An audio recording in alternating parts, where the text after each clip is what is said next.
Mais d'abord, on revient sur la tragédie en Colombie-Britannique. C'est toujours l'onde de choc après la fusillade qui a fait 8 morts dans une école secondaire hier. 27 personnes ont été blessées, dont bon nombre d'adolescents. Et les autorités ont dévoilé aujourd'hui l'identité de la suspecte, Jessie Van Tosseller, une jeune femme de 18 ans qui s'est enlevé la vie.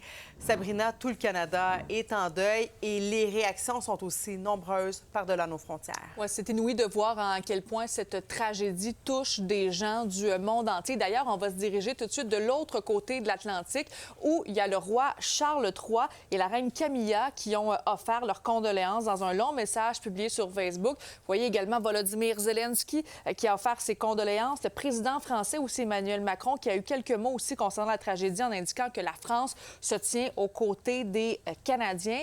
Et là, maintenant, plus près de chez nous, si on se rend du côté d'Ottawa, il y a un hommage en mémoire des victimes des événements à Tumbler Ridge qui s'est tenu à la Chambre des communes. Vous le voyez en Mark Carney, Yves-François Blanchet, Pierre Poilievre aussi qui ont pris la parole. D'ailleurs, il y a des députés qui ont été incapables de retenir leurs larmes pendant, en fait, les différentes interventions des chefs d'État. Le premier ministre canadien a parlé d'un acte d'une cruauté inouïe. On peut l'écouter, suivi de Pierre Poilievre.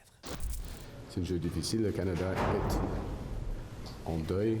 Le Canada partage en deuil avec vous. Et le Canada, tous les Canadiens sont avec vous.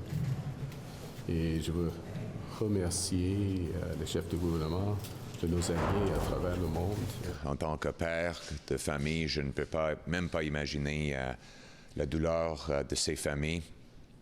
Je ne peux pas imaginer les appels qu'ils ont reçus et les nouvelles qu'ils ont reçues. Pas de partisanerie devant pareille tragédie. Et bien sûr, au Québec, aujourd'hui, l'heure était aussi au recueillement.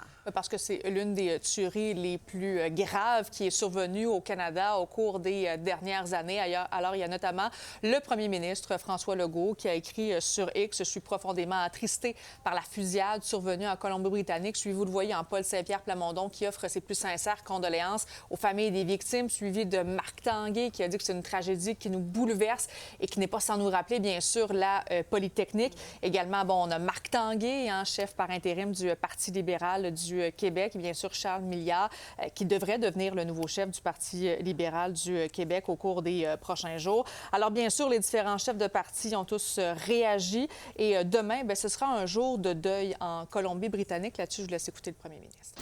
This is a devastating and unimaginable tragedy. We can't imagine what the community is going through. But I know it's causing us all to hug our kids a little bit tighter tonight. Et si vous êtes dans la région de Montréal et que vous circulez sur le pont Samuel de Champlain, eh bien, sachez qu'il est éclairé actuellement d'une teinte violette, en fait, pour rendre hommage aux personnes qui sont décédées lors de cette tuerie en Colombie-Britannique. Merci, Sabrina.